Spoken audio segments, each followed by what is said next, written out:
Everybody ready? Ready? Yeah. All right, listen. It's your weekend show. Quiet, numbskulls, I'm broadcasting. With Bob Biermann. It's great.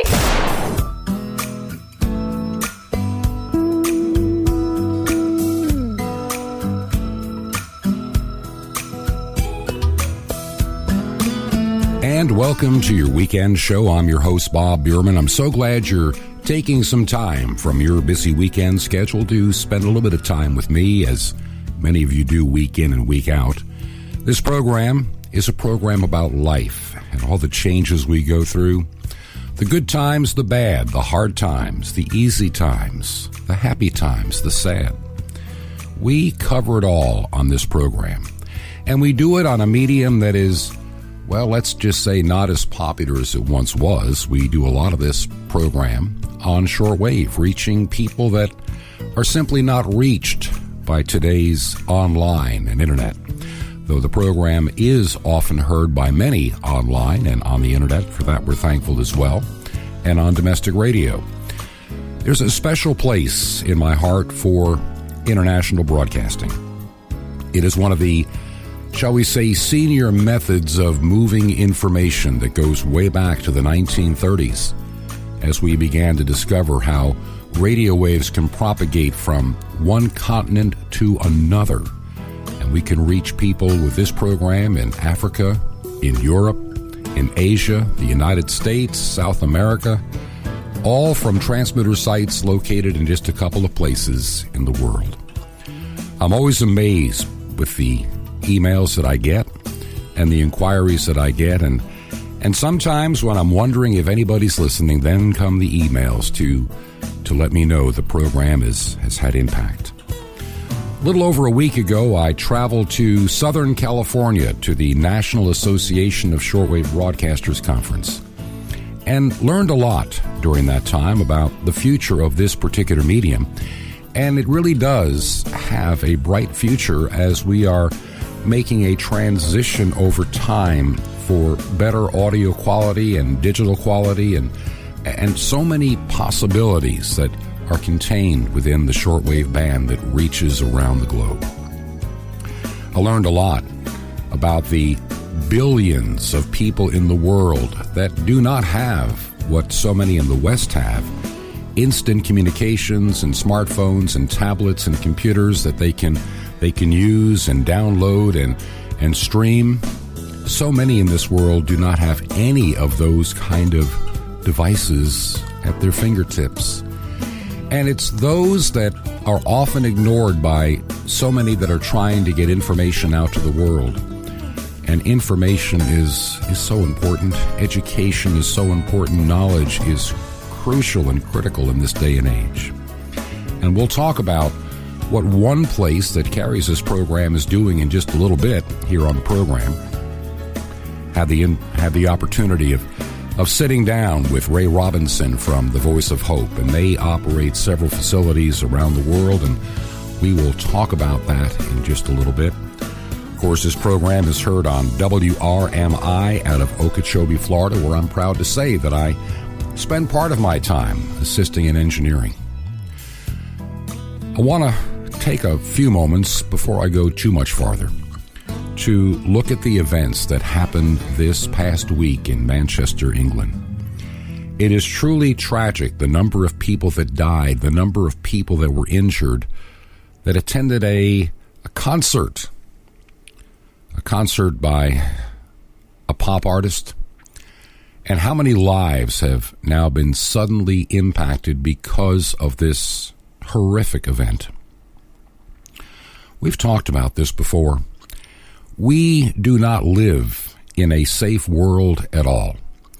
There are fights along ideological and even religious lines that are taking lives, ripping apart families. And the politics is just so awful. There's a true threat, and so many don't want to acknowledge what that threat is for fear of being politically incorrect. But my friend, it is a threat, and one that we have to reckon with, one that has been building and building for years.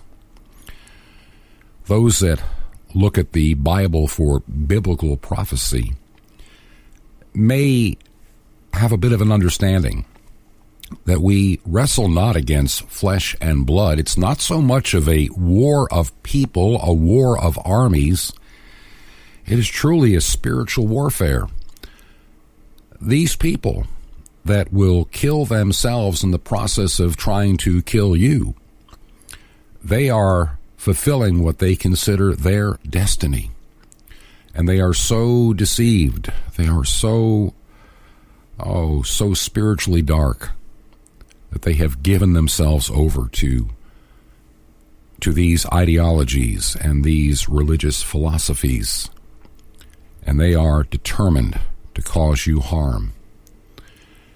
We live in a very dangerous world. We have all this technology. We have all this communication. We have Facebook. We have it all, email. Yet we still are a world that does not even have the remotest idea of what true peace can be. Even in my country, the United States, I can look back to the events of September 11th, 2001, as our nation was shocked by the events that unfolded that day. And yet here we are, 16 some odd years later. And what have we learned from that event? What has changed in our country for the good? And I have a hard time finding any change for the good. We have young people that are just not capable of finding their way in the real and challenging world. They have been so sheltered. They are so into their devices. They are so into everything that is, frankly, not all that important about life. And they are over-medicated and simply not prepared for the things that life has to offer. This program, week in and week out, tries to bring you a voice of hope and a voice of reason and a voice that can bring you that peace which passes all of our human understanding. I want to thank you for taking the time to listen today. And when I come back in a couple of minutes, I'm going to share with you that interview with Ray Robinson and the work they're doing with the Voice of Hope. It was recorded at the studios of KVOH in Southern California. KVOH is the domestic broadcast facility of the Voice of Hope. They also have Voice of Hope in Israel now and also in Zambia, Africa, where this program is heard. And I'm thankful each and every week for this very special and blessed opportunity to reach so many with the good news that we can share. Yes, it is a troubled and difficult world, but I think if we're listening to what God has called us to do, and we do the things that God has asked us to do, we can do our part in sharing that good news. I want to remind you, you can find out more about the program by going to yourweekendshow.com on the internet. That's yourweekendshow.com. And you can even find us on Facebook. Just search for Your Weekend Show. Make that one word, and it comes right up. You can just actually type in Facebook.com/Your Weekend Show, and you'll find us there on Facebook. And I hope you'll take the time to let me know that you're listening to this program. Who taught the sun where to stand in the morning? And who told the ocean you can only come this far? And who showed the moon where to hide till evening? Whose words alone can catch a falling star? Well, I know my Redeemer lives. I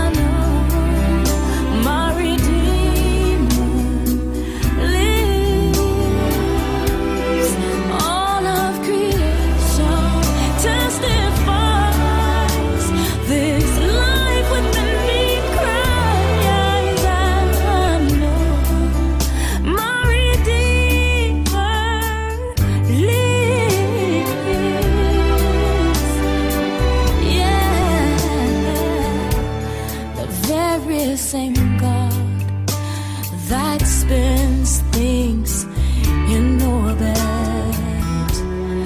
runs to the weary, the worn and the weak, and the same gentle hands that hold me when I'm broken. They conquer death to bring me victory. Now I know my Redeemer lives. I know my Redeemer lives. Let all creation testify. Let this life with the lead cry. I know my Redeemer. He lives to take away my shame, and He lives forever. I'll proclaim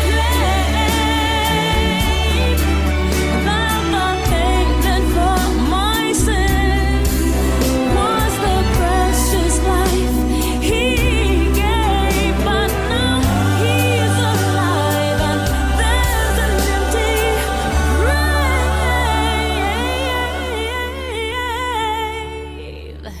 And I know my Redeemer.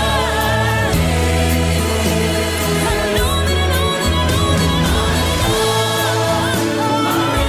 Because He lives, I can face I spoke with Him this morning,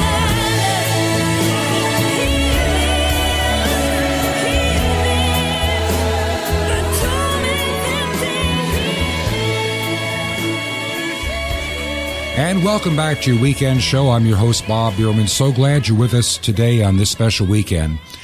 As I told you in the prior segment, I spent some time at the National Association of Shortwave Broadcasters meeting, which occurred in Simi Valley, California.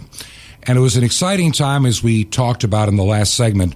But I want to take a few minutes right now to focus on the impact that shortwave radio really does have in the world. A lot of people will tell you that everything is online only, and the world only listens online, but nothing could be farther from the truth.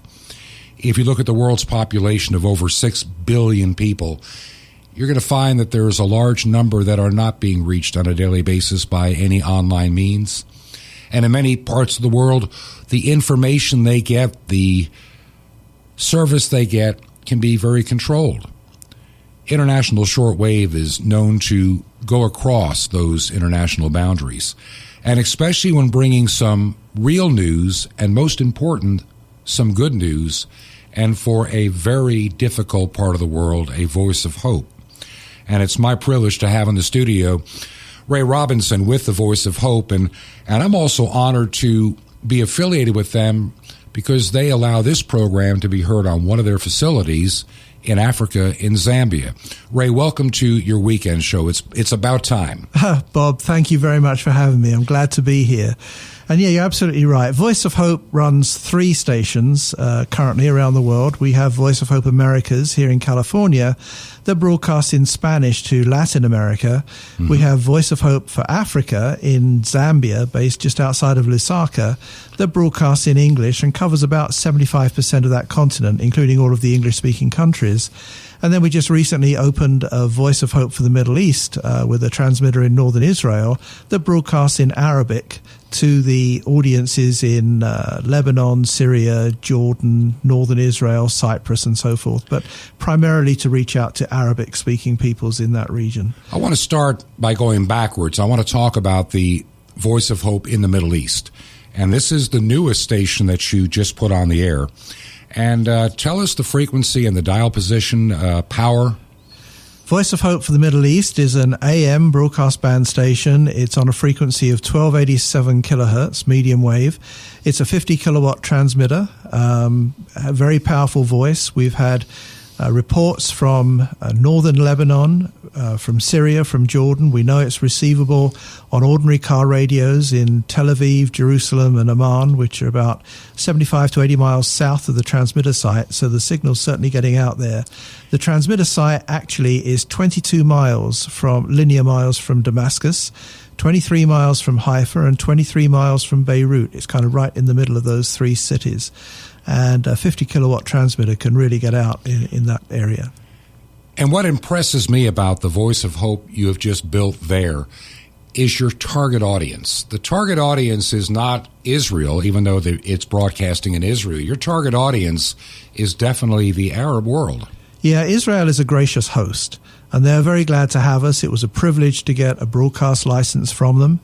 But they see that there's a value in the kind of message that we carry in helping to bring encouragement and stability to the areas surrounding the country of Israel. Obviously, you know, it's a very turbulent time, and Christians there in particular under great persecution, particularly in Syria, many of them in camps, temporary encampments in Jordan and in Lebanon.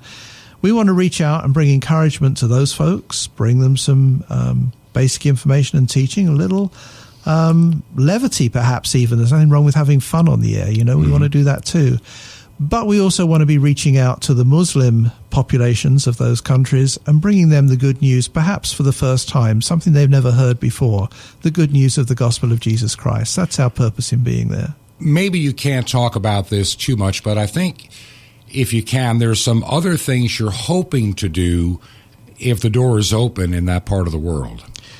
Well, Voice of Hope originated in South Lebanon in 1979 and broadcast from there from 79 to 2000.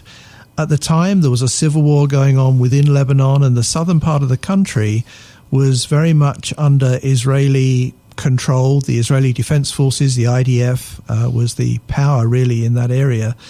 And we operated a station in southern Lebanon under the protection of the Israelis called the Voice of Hope. It had to close in 2000 when Israel withdrew completely from that buffer zone in southern Lebanon. But at the time that original Voice of Hope broadcast, it was an AM station on 945 kilohertz, but it also had shortwave.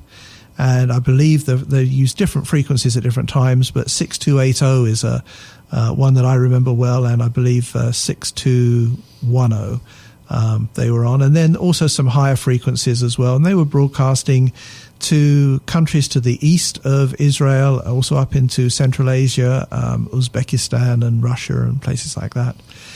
So we have a vision. We'd like to be able to add shortwave to the existing AM facility in Israel, and the Israelis have welcomed us to do that. It's a question of raising the funding, of course.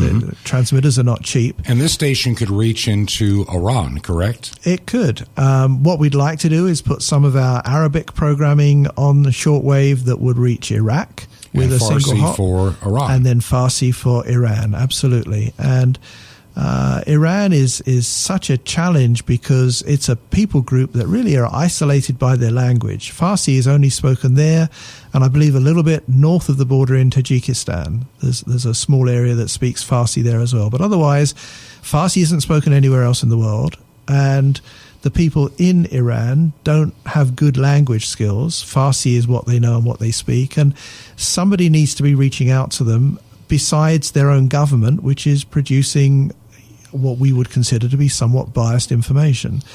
And aside perhaps from the BBC, there are very few other voices reaching out to the people of Iran, and we think we can add to that to bring them some clarity and some truth. Do you know off the top of your head what the population of Iran is by chance? I can't remember. Maybe you can. I don't have that number to hand. But I know it's going to be significant considering the size of the country, the impact that it has, the resources that it contains inside of its borders.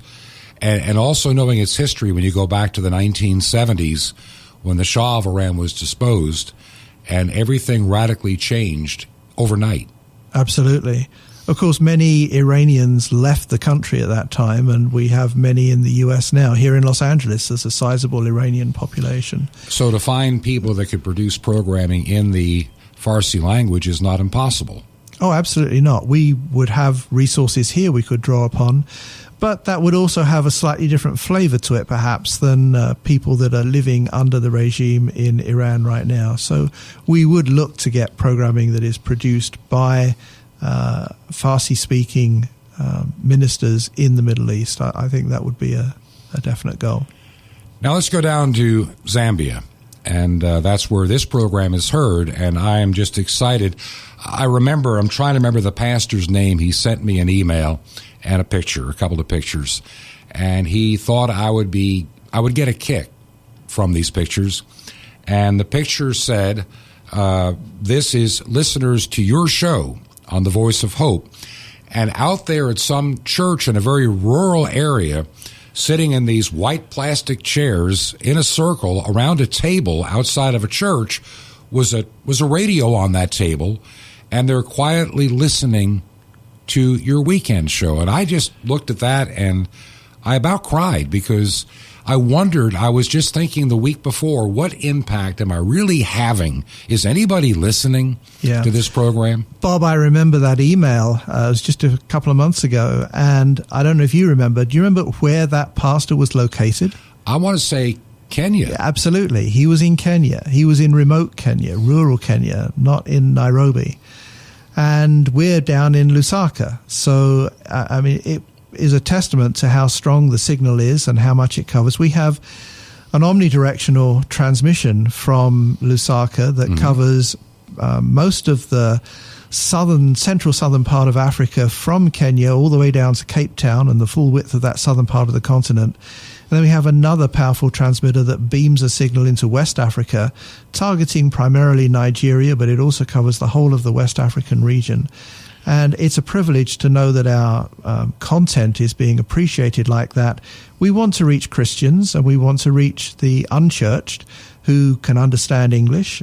We realize not everybody has had the privilege of an education where they've learned good English. I mean, most of the people in Africa speak a local tribal language first, but English in many countries is the lingua franca that enables them to communicate with people from other tribes in other parts of the country. In Zambia, where we operate, there are 42 different language groups, but they have a slogan which says, "One Zambia, we are one people." And the way they maintain that commonality and bring a sense of unity and purpose to the people is by ensuring everybody is educated to speak English. And it's that way in many countries. So to be able to reach people directly in English is a privilege, but we also want to be able to reach out to pastors and educators and to be able to put good teaching in their hands that then they can perhaps translate into local languages for their own local congregations. And it's also like a continuing education for pastors, because, you know, I went through seminary, but you never stop learning. That's right. And of course, so many people, particularly in the rural areas, don't have access to the internet. And even those who do, it's often on a very limited basis. Most people there have phones that give them voice and text. And we get a lot of response into the studio in Lusaka through text.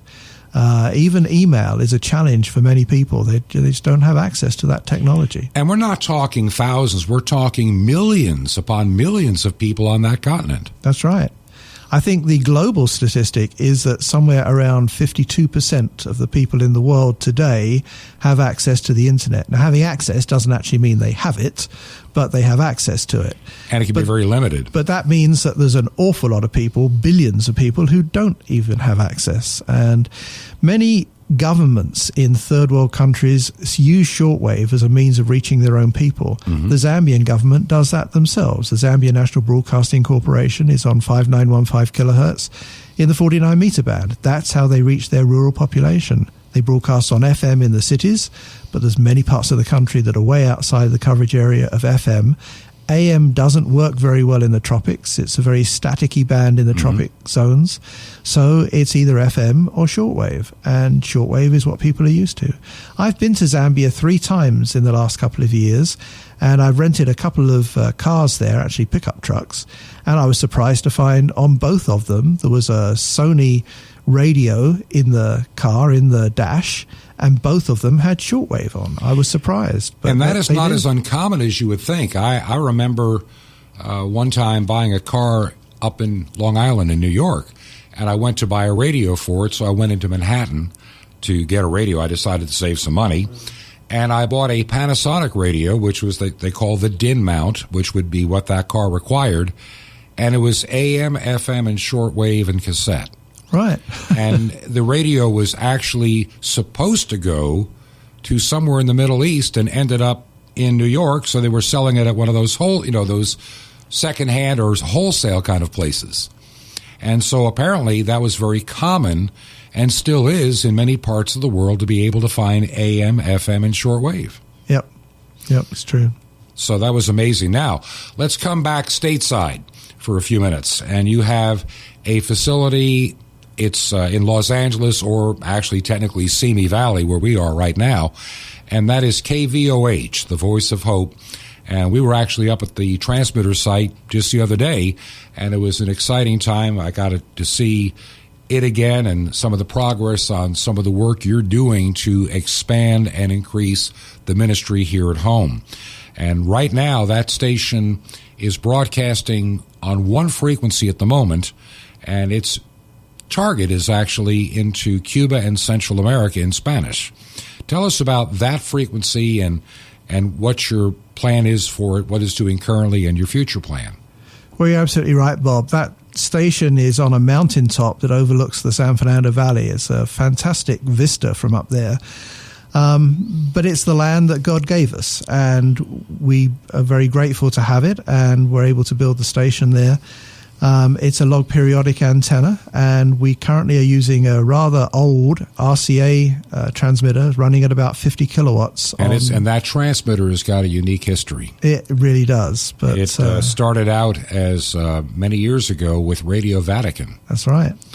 And it was a dual what they call an ambiphase RCA 100 kW, which has been converted to two independent 50 kW transmitters. And you used it for a while in English at night, and you had a different frequency by day. Yeah, that transmitter has been through end-of-life scenarios at least 4 times that I'm aware of. It started, as you said, in Vatican Radio back in the early 60s. It was bought from the Vatican by HCJB and was installed and used in Ecuador, in Quito, for many years. In the mid-1980s, it was sold by HCJB and was bought by Transworld Radio and was, not Transworld Radio, by George Otis of High Adventure Ministries, who brought it up to California and eventually sent one transmitter that he bought from them out to Palau in Micronesia and installed the other one here, this RCA that we're still using today. And it was actually switched off in 2009 and was off the air for a few years until Strategic Communications Group was able to obtain the license and the transfer and everything and bring it back on the air. So we're pleased to have been able to reactivate it. We do want to bring back English language programming in the evenings. We also have a second transmitter here, and I mentioned Transworld Radio a few minutes ago. We bought another transmitter, a Harris 100 kilowatt unit from them, which we brought from Guam, and in the process of installing on the top of the mountain, you saw the transmitter yourself, and you know the condition it's in. It's needed a bit of work, but once we get that on the air too, we think we'll have a very viable broadcast platform that we'll have some better frequency agility then to be able to choose frequencies that perhaps are better suited for North American as well as Central American and Caribbean consumption. Our antenna beam is on Cuba. It's 100 degrees from here, but that means it also has a fair degree of coverage both north and south of that beam. So we have pretty much a powerhouse signal throughout Mexico, down through Central America. We get reports from Colombia, from Venezuela, along the north coast of South America. Obviously from Cuba, I think maybe 50% of our responses come from Cuba, Dominican Republic, other islands in the Caribbean. And then when you come to the north, we're heard very well the other side of the Rockies, throughout Texas and across to Florida and up towards Washington, D.C. That area is very strong. We get reports from New England, the Canadian Maritimes, Ontario, and we have a lobe that goes off the back of the antenna, giving us pretty decent coverage into Washington State and British Columbia and so forth up there as well. So it's a platform we think will still be of interest and viability into the future. We're looking at the concept of digital shortwave and DRM. And I was going to get into that in just a moment. Would like to do some experimentation with that and perhaps provide a digital service for North America from one of our transmitters here. And let me just add to that from a technical standpoint and try to put it into layman's language. It is kind of like, how do you take staticky AM and make it sound like a CD? It can be done, and this is the technology that is just around the corner for HF and shortwave broadcasting to not just make the reach around the world, but to do it in such a way where you can send data and information, even song title information, and an outstanding audio quality. And it's hard to believe that we are this close to seeing that kind of technology in regular usage. That's absolutely right. I've heard test broadcasts, and I've heard the quality that can be achieved by using digital transmission on short waves, and it's absolutely astounding. It's better than FM quality. The challenge until now has been the lack of radios that people can go out and buy in stores to receive digital shortwave. But we both know that in today's mass production world, and even out of China, this is, if there's a market, they'll be built. Exactly. And if there are stations that are broadcasting, there's no doubt they'll be built.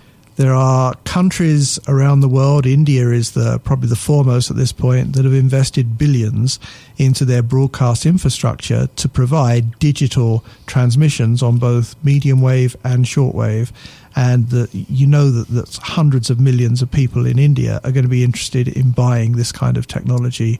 As long as the price is reasonable, and there are vendors out there working on solutions right now we know of that are going to be well under $100 per unit. And I've even seen some that may be below 50. Yep.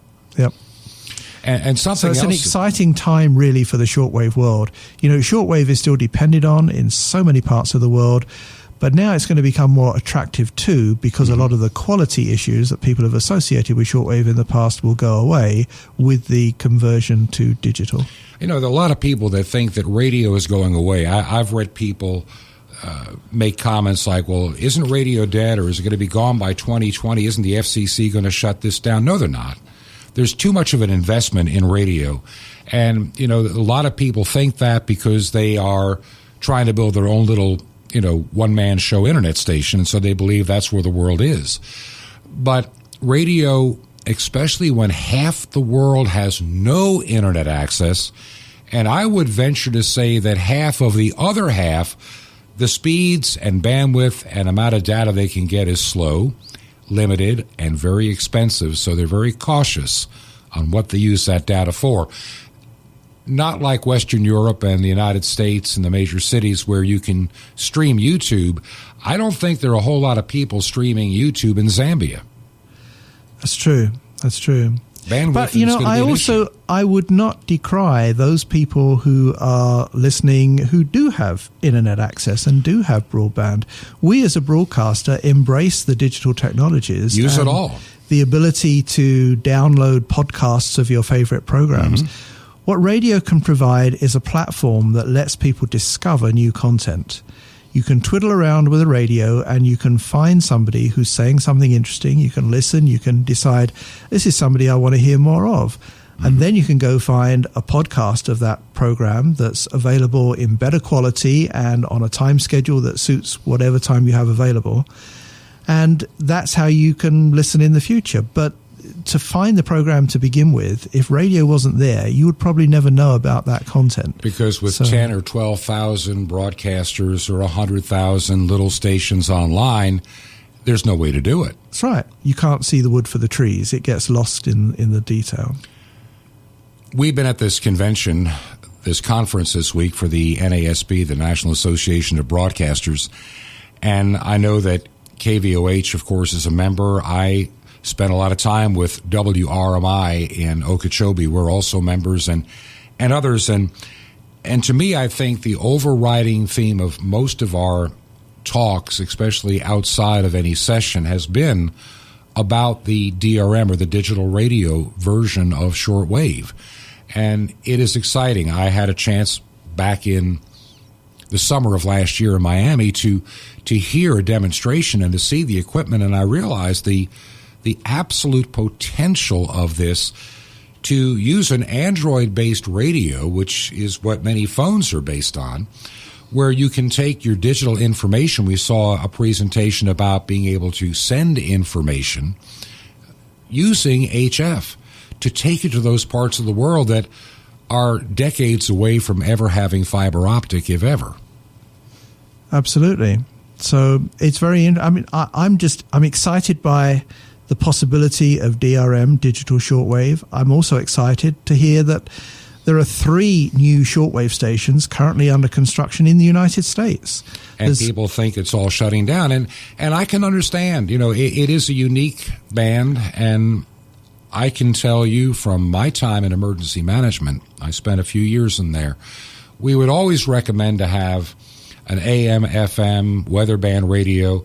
And even later, we started adding, you may want to consider one of those all-band radios that include shortwave, because if a major disaster or war struck out somewhere, maybe not here in the United States, but somewhere else, that may be your only source of radio and information when your local FM is down. That's right.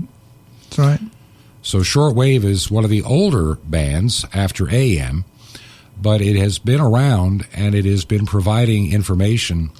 And I think what still impresses me is the emails that this program gets when we have the opportunity to talk about the important topics of life, and the variety of people right here in the United States or overseas that respond. They're still there. Yeah. So I had to chuckle when I was looking at some of the discussion online a few months ago when ABC shut down their shortwave service to the Northern Territories of Australia. 3 particular stations that they had there that were broadcasting to the rural population, and they shut them down. One of the comments from the ABC was shortwave is a 100-year-old technology and we need to move on to digital platforms. And they were putting their dollar budgets and resources into beefing up their delivery platforms to urban listeners who had access to broadband internet. And in the major cities, the one of the wits who responded, I saw, said, okay, so shortwave is a 100-year-old technology, but it works. Electricity is a 100-year-old technology. Are we going to get rid of that too? If it works, why not still use it? And the reality is FM has it's good quality, but it has a limited range. AM is not such good quality, but it goes a lot further. Shortwave is also not such good quality, but it goes the furthest. You can go 5,000, 10,000 miles with a shortwave signal and cover those areas that you cannot reach any other way.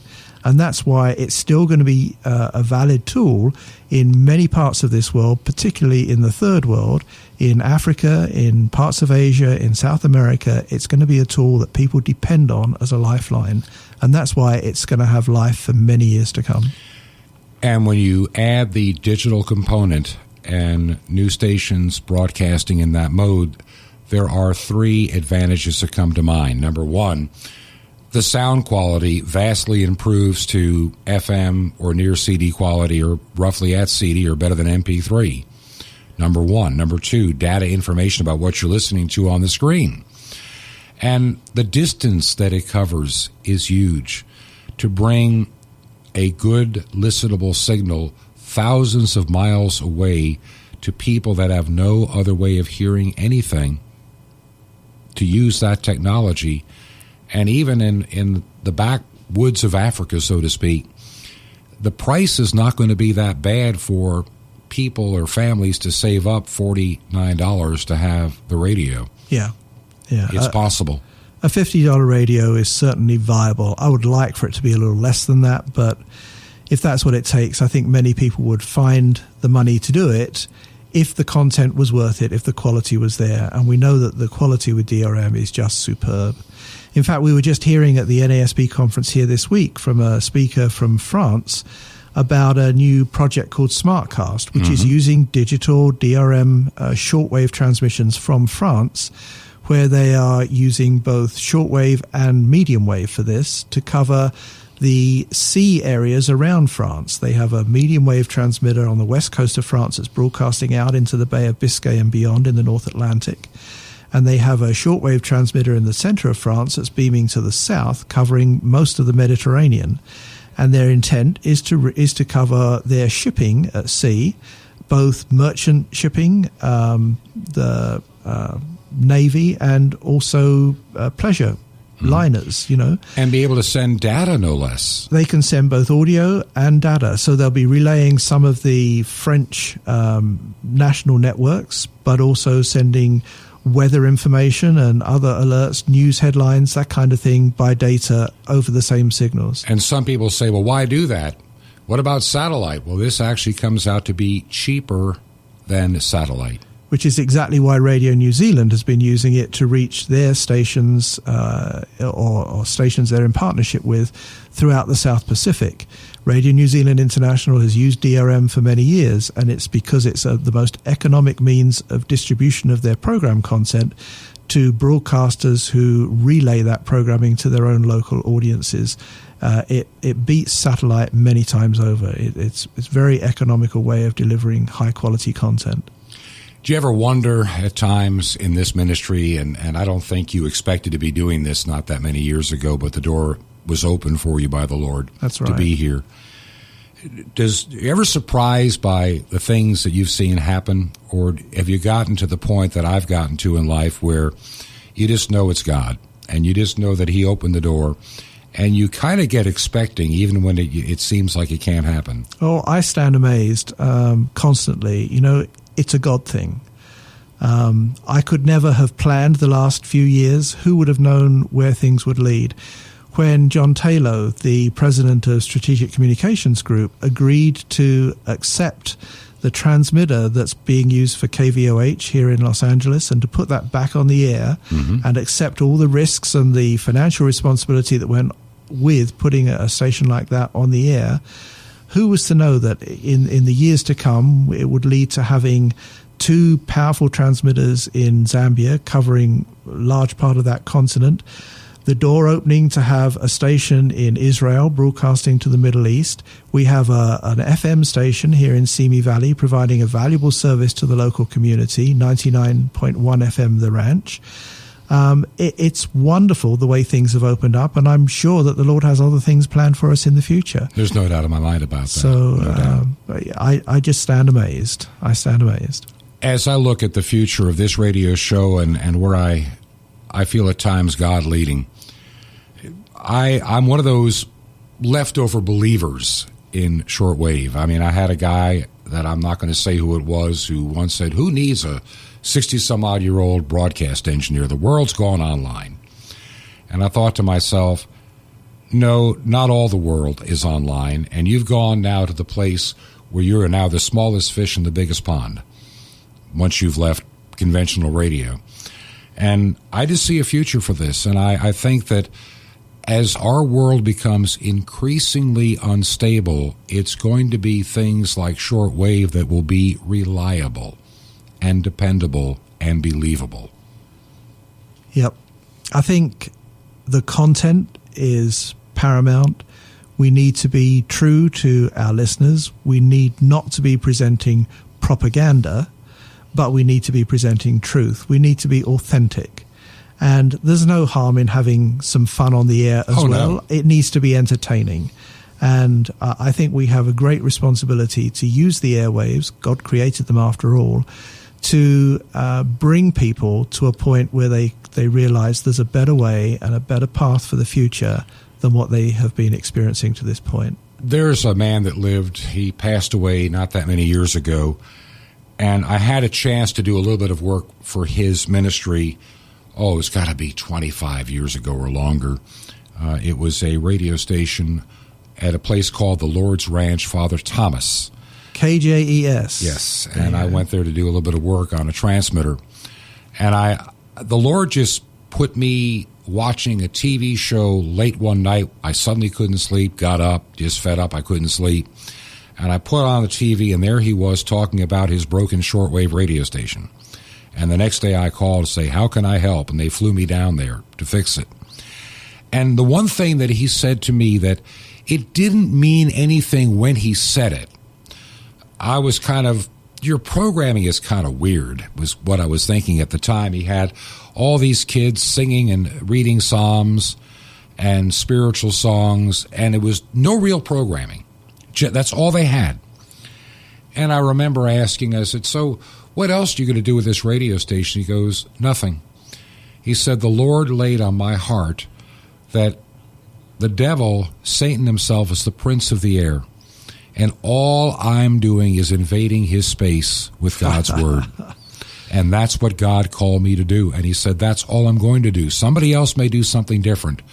But right now I'm holding this place. I remember him saying, I'm holding this place in trust. And all I need to do is just irritate the devil himself by interfering with the air. Wow. And I never forgot that. Well, that resonates with me. We just pray that the Lord gives us wisdom to use the resources he's blessed us with to best advantage, to take our responsibility seriously, but to be sure that we get the message out and expose people in other parts of the world perhaps to ideas, thoughts, teachings, music that they may not have any other means of listening to. We had one of the people here from Transworld Radio, and what does my heart good, I remember years ago working for Tacoma Falls College's radio ministry, and we had this one student, an announcer at our radio station, and he just had this, and he'll forgive me for saying this, kind of an arrogant attitude that I'm going to be playing nothing but contemporary Christian music at some FM radio station because that's all that counts. Kind of like the internet-only guys of today. You know, he had a narrow focus. And he started getting curious. We actually hired him when he graduated to go down to our FM in Fort Myers, and he was kind of fighting about the music. But he started getting an interest in the electronic side, the engineering, and he called me up one day and said, how do I learn how to be an engineer? And I started him on the path. And he eventually left that station in Florida and became a missionary with TRW, and he has worked on and serviced some of their biggest shortwave rigs around the world. Wow. And to see where he is today, you know, I often play a song in this program, you know, I have great plans for you, says the Lord. And the old saying goes, if you want to see God laugh, tell him your long-range plans. and I think of, you know, my friend Joe Barker. We were talking about him today and what an asset he has been for Transworld Radio. And I think of the other Christian broadcasters that we had at this meeting this week and the impact that they have and their special place in mission. It's like everybody has the place that God sends their message.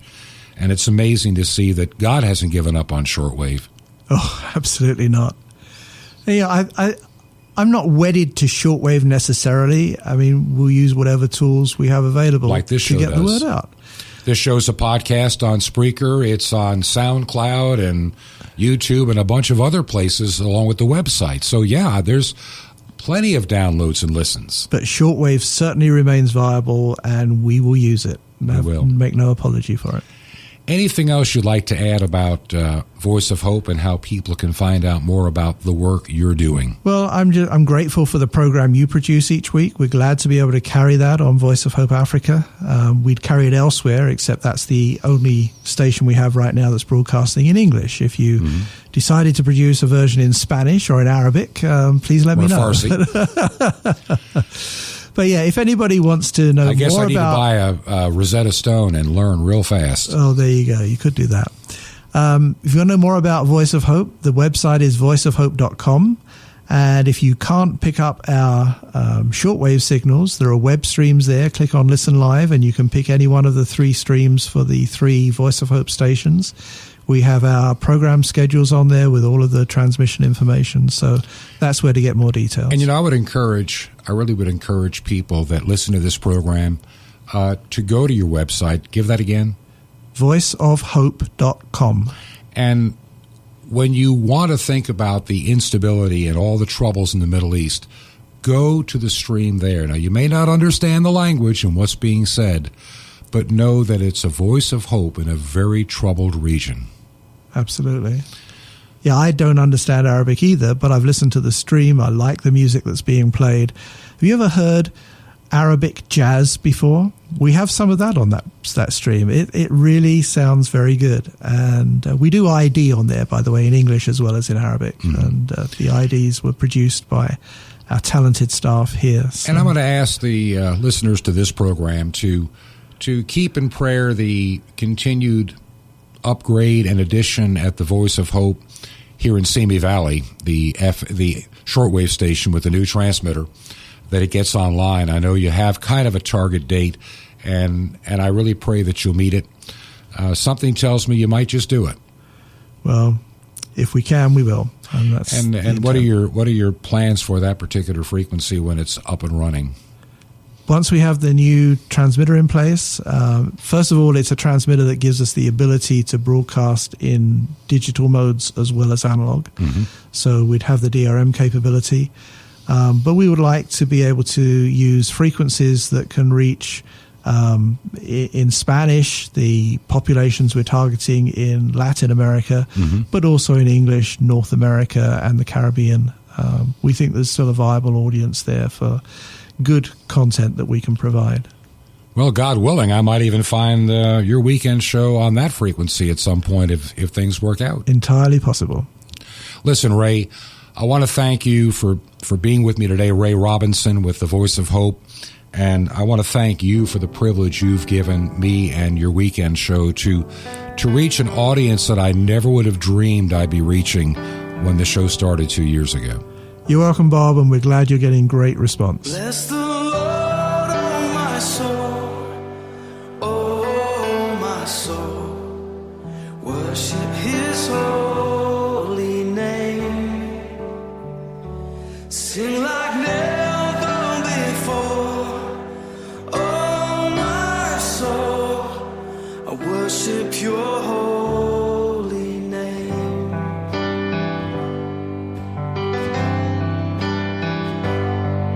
The sun comes up, it's a new day dawning. It's time to sing Your song again. Whatever may pass and whatever lies before me,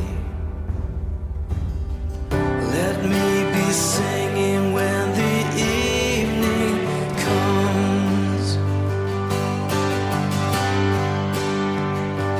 Bless the Lord, oh my soul, oh my soul, worship His holy name, sing like never before, oh my soul, I worship Your holy name.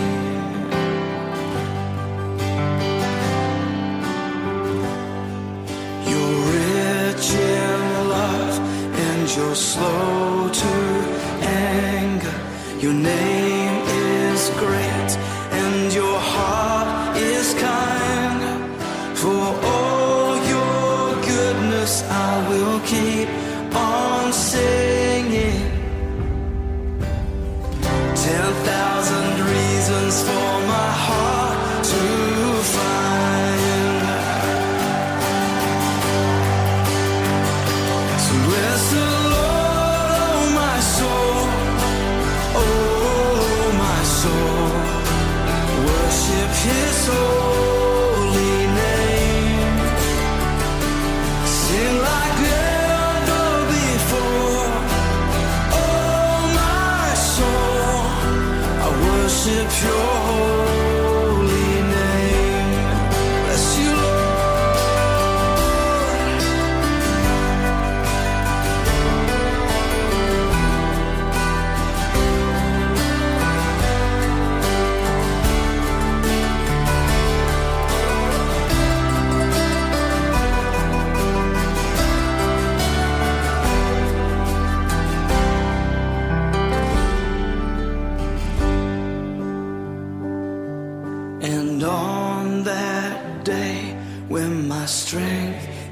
is failing, the end draws near, and my time has come. Still my soul will sing your praise unending. 10,000 years and then forevermore. Forevermore. Bless the Lord, oh my soul. Oh my soul. Worship his holy name. Sing like never before. Oh my soul. Worship your holy name. Come on, bless the Lord, oh my soul. Oh my soul. Worship his holy name. Sing like never before. Oh my soul. I worship your holy name. Yes, I will worship your holy name. Lord, I worship your holy name.